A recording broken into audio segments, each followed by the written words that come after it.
They may be seated. Logistically, just so you understand what we're doing, I'm having lunch brought in for them, so I'm giving them a couple minutes to fill out the menus so that can be ordered while you guys are doing your closings. If you want copies of the final instructions, I have two for both sides if you want to come up. Can I approach? Yes.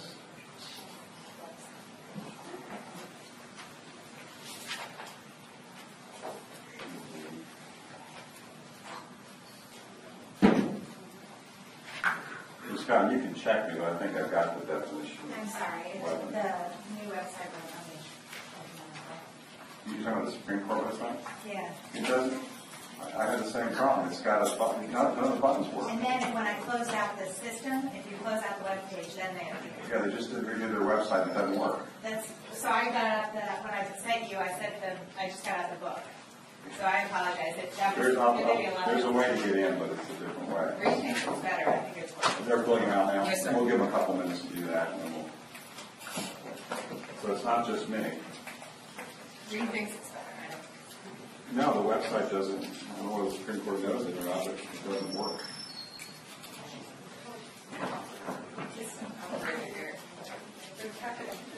What you can do, you have to go ahead and put out a set of instructions on each chair. I'm going to show you.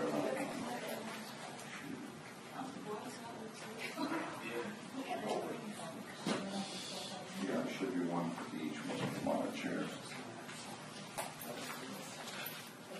I guess just timing-wise, try to have them here by 12:30. Yeah, as soon as they're done. Yeah.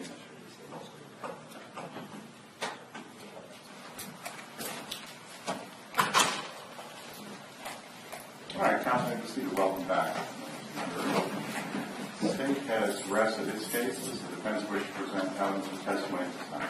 Your Honor, at this time, the defense rests. All right, defense rests. Ladies and gentlemen, both sides have rested their case, which means it's now time to give you your legal instructions and give the attorneys an opportunity to make their closing arguments. Each of you should have a package of jury instructions that were on your seat when you came in. Just a couple words of explanation with regard to the instructions.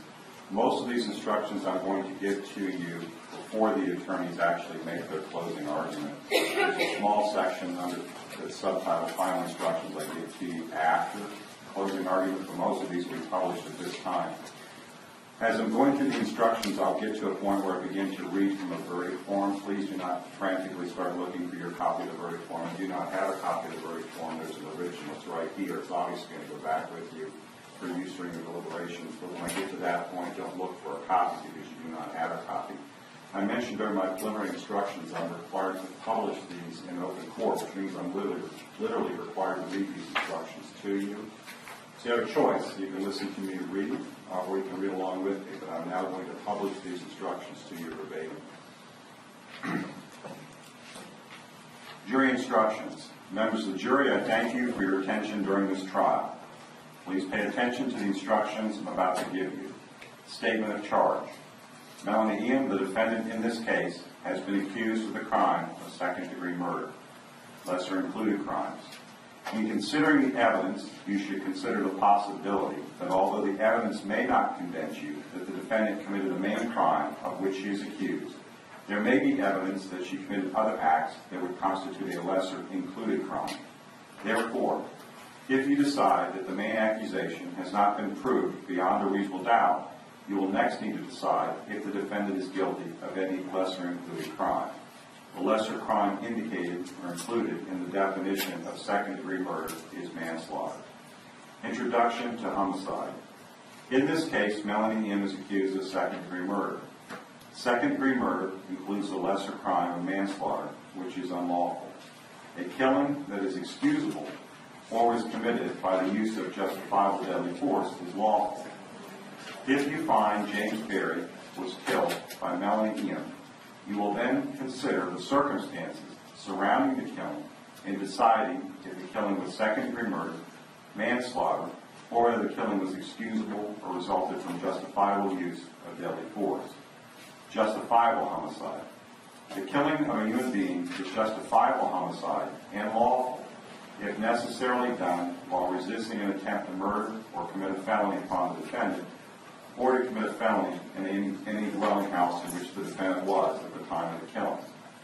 Excusable homicide.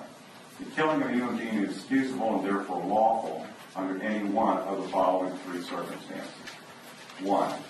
When the killing is committed by accident and misfortune in doing any lawful act by lawful means with usual ordinary caution and without any unlawful intent. Or 2, when the killing occurs by accident and misfortune in the heat of passion upon any sudden and sufficient provocation. Or 3, when the killing is committed by accident and misfortune resulting from a sudden combat if a dangerous weapon is not used and the killing is not done in a cruel or unusual manner.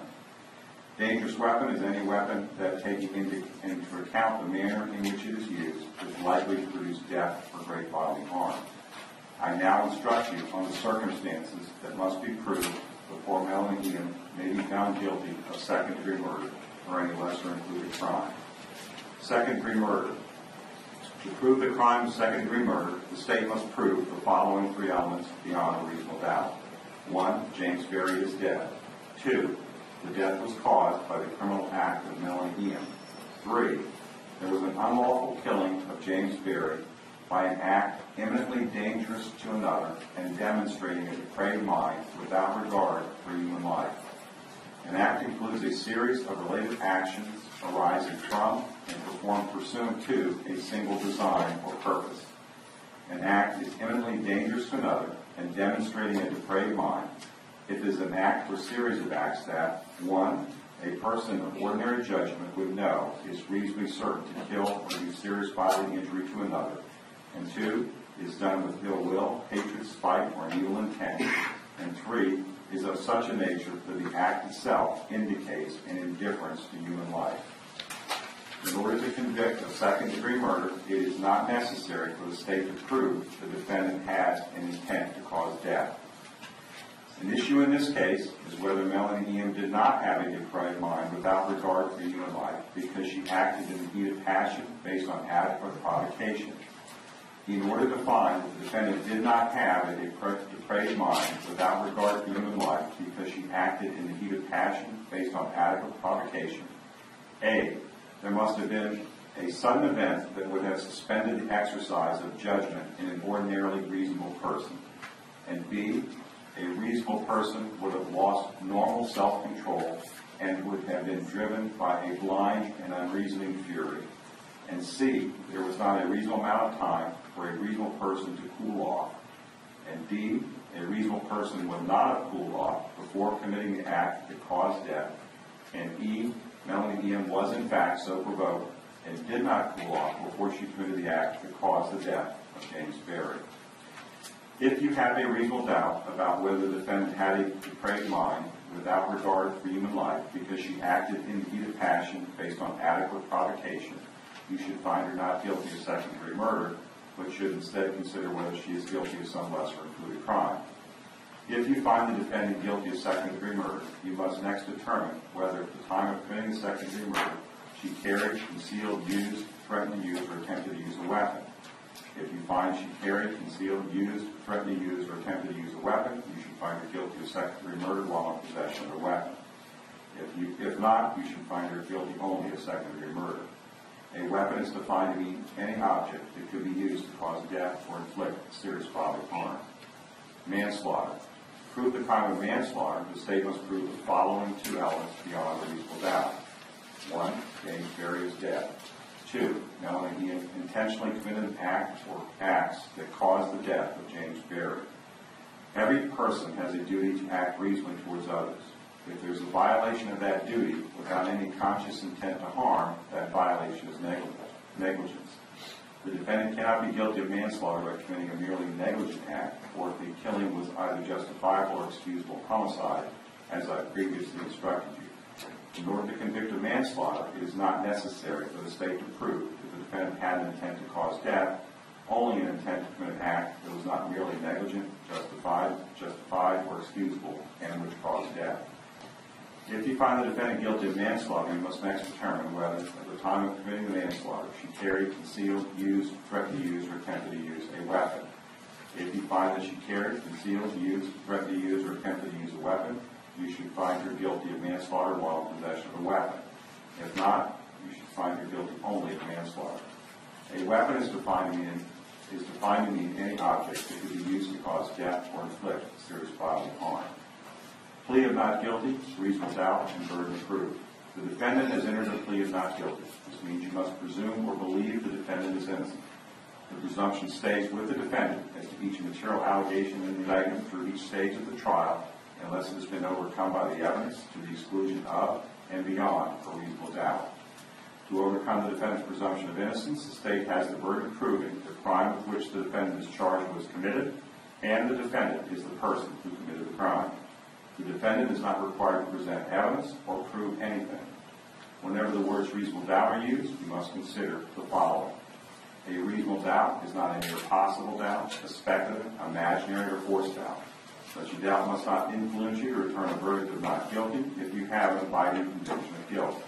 On the other hand, if, after carefully considering, comparing, and weighing all the evidence, there is not an abiding conviction of guilt, or if having a conviction is one which is not stable or one which wavers and vacillates, then the charge is not proved beyond every reasonable doubt, and you must find the defendant not guilty because the doubt is reasonable.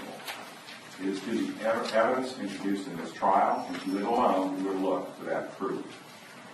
A reasonable doubt as to the guilt of the defendant may arise from the evidence, conflict in the evidence, or the lack of evidence.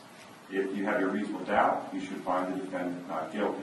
If you have no reasonable doubt, you should find the defendant guilty. Weighing the evidence. It is up to you to decide what evidence is reliable. You should use your common sense in deciding which is the best evidence and which evidence should not be relied upon in considering your verdict. You may find some of the evidence not reliable or less reliable than other evidence. You should consider how the witnesses acted as well as what they said. Some things you should consider are: 1. Did the witness seem to have an opportunity to see and know the things about which the witness testified? 2. Did the witness seem to have an accurate memory?